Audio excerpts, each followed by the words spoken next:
Welcome back. You're watching and listening to Breakfast with Dawn and Anne. Now, Prince Harry is 40 tomorrow. We have to talk about age and we were talking earlier about how old does that make you feel that Prince Harry is 40, because we all remember him as a little toddler, don't we? Oh, God, yeah, I interviewed his mum when he was literally a baby in arms. Anyway, he said that he was anxious about his 30s, but he's nothing but excited about his 40s. Well, if it's anything like his last decade, Harry will be a busy prince between Netflix projects and pseudo-royal trips alongside Meghan. Well, it'll be busy indeed. I hope so for him, actually. Yeah. We're now joined by former royal correspondent for The Sun, Charles Ray. Morning, Charles. Oh, morning, you can't believe it either. That little prince suddenly being 40. I've lost the plot on age a long, long time ago. Do you think he's happy, Charles? It's a hard question. As I've said to you many times, he's made his bed, he's got to lie in it. I mean, there's an awful lot of people keep on saying that he's not happy. He doesn't look a happy man. Whether these rumours of him wanting to come back into the royal family are true, I'm not so sure. But it's interesting, though, and Dawn, that he issued an 84-word statement praising his two children, you know, the greatest things, as most parents would do, praising his children. And, you know, his want for the future is to make the world a better place. Now, that just reminds me of all those Miss World contests of years ago when a presenter would stick a microphone under a swimsuit-clad young beauty and ask, what do you want for the future? It says, oh, world peace. It's that sort of, you know, we all want world peace. We all want to, you know, to be everything to go well again. I mean, he's supposed to be having his birthday soon, you know, his birthday party soon. There's no mention in that statement, no, of one word, Meghan. None. Oh, gosh, I hadn't noticed that. I hadn't noticed that. No, there's no praise for Meghan. And let's not forget, this is the guy who, every time he has an opportunity, a microphone's placed in front of him, he's gushing about Meghan. So and of course, we're now going to get conspiracy theorists saying, hey, he's not mentioned Meghan, that's it, the marriage is over, he's coming back next week. You know, that's the sort of conditions he's under now. But Charles, that's really interesting point. Neither Anne nor I had actually noticed that he hadn't mentioned Meghan. I mean, normally when we see them, they're sort of like hanging off each other, like, you know, as if their lives depended on it. I mean, as you say, we can interpret this in so many ways, but we have had a lot of stories recently about Meghan being difficult. They've got through, I think, 10 members of staff in the last few years. There's lots of stories about Meghan not being the easiest person to live with. Wow, no, you're right. She's not an easy person. I mean, we've got track records of when she was back in the palace and her conflicts with various members of staff and various members of high-ranking courtiers as well. Now, that's continued into her non-royal life. And, you know, we're talking about Harry going off with some mates on a Jolly Boys outing for the weekend. I'm not sure if it's this weekend or next week. It can't be this weekend because he's going to be with his wife. But those guys, she has alienated a vast majority of those friends of his. And there's only a very few left. Now, these are the ones who are putting out, Harry would like to come back in some form or other and do some part-time work. Well, remember, the Queen made it quite clear before she died, you can't come in halfway and half out. It's all in or all out. It's that simple. So if this is true that he wants to come back and do some, you know, royal duties, which I cannot believe to be true, because is he going to leave Meghan for 6 months of the year or 3 months of the year or what, and travel backwards and forwards, transatlantic flights and everything else? It doesn't hold water for me. Doesn't, and I mean, a lot of people say, certainly all our viewers react by saying he's made his bed, he's just got to learn to lie in it. The problem is he doesn't have a job, does he? I mean, what does he do? Well, no, and I was reading this morning in one of the features, many features of Harry, I'm in Hollywood. Before, when he arrived, it was Prince Harry and Meghan. Now it's Meghan and +1. Oh. You know, that tells you the state of the way things are in Hollywood. He's just there, you know, to make up a number. And if you watch any of the clips that we ever see of them together, you know, Meghan is the one who takes the lead and goes forward to greet hands and everything else, whereas it should be the member of the royal family. It's all just protocol and everything else, but it's quite noticeable that he sits in the background quite a lot. A single post, a few carefully chosen words, and a silence that says more than any statement ever could. This year, Prince Harry's birthday message, or lack of it, has royal watchers wondering, is the Duke of Sussex quietly cutting ties with Meghan Markle? What appeared to be an innocent, even distant message on Meghan's birthday has set tongues wagging. Gone were the loving captions, the heartfelt gestures, the shared photos. Instead, a cold, cryptic post that feels more like a statement than a celebration. Social media exploded. Fans noticed immediately. "Where's the affection?" one user asked. Another wrote, "Harry's message felt more like PR than passion." Within hours, the hashtags began trending, #RoyalRift and #SilentSnub dominating timelines. Royal commentators were quick to analyze every word. Was it intentional? Was Harry sending a signal? Some believe he's reasserting his independence, distancing himself from Meghan's growing controversies. Others insist it's simply overblown, a reflection of their private nature. And Meghan? True to form, she said nothing. But insiders suggest she was surprised, even hurt, by the muted tone. For a couple once defined by their unity, the silence between them feels louder than ever. This isn't just about a message. It's about perception, power, and the crumbling facade of Hollywood's royal romance. If Harry is creating distance, it's not just emotional. It's strategic. A birthday that should have been warm, now cold with speculation. A message meant to connect, now fueling rumors of separation. And as the cameras focus, one question remains: is this the beginning of Harry's quiet escape from the life he once defended? Charles, I mean, zero birthday, as I'm coming up to one, is notorious for making you assess where you're going, where you've been. He served his country in Afghanistan. Yeah. He's been, a man at the front of, doing manly things. And now he appears to, certainly all our viewers, to be well and truly under the thumb. Do you think he will be looking forward to the next 10 years and wondering where he is going and what he needs to do? Well, like the rest of us, Dawn and Anne, he's got no choice but to look forward to the next 10 years, because that's all we've got. We've got to look forward to it, and we can last as long as we can. That's fantastic. But you're absolutely right. I mean, what has he got?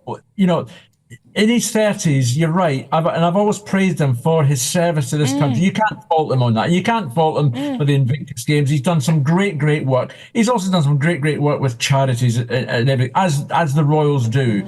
But he hasn't got a purpose anymore. Yeah.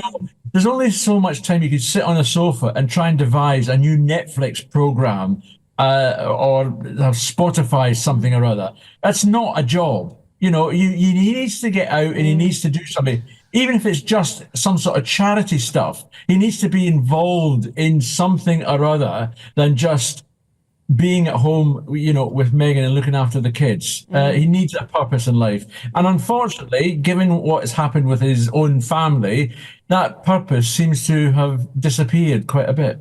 Well, certainly, if there are any bridges to be built, they're going to take a long time. They Charles, are. Yeah, Charles, thank you very much. Lovely to see you. Lovely. Yeah. The Russian President, Vladimir Putin, has issued an ominous warning to the UK and other NATO countries over suggestions that Ukraine may be given permission to strike Russia with Western-made long-range missiles. He's said if that was to happen, then it would put NATO countries at war with Russia and significantly change the nature of the Ukraine conflict. Well, that would be the point, wouldn't it? Significantly changing the nature. Anyway, despite all this, Sir Keir Starmer has pressed on with trying to persuade President Biden to let Ukraine access to the missiles. This all came during a bilateral meeting in the US yesterday. GB News political correspondent Catherine Forster has the latest from Washington.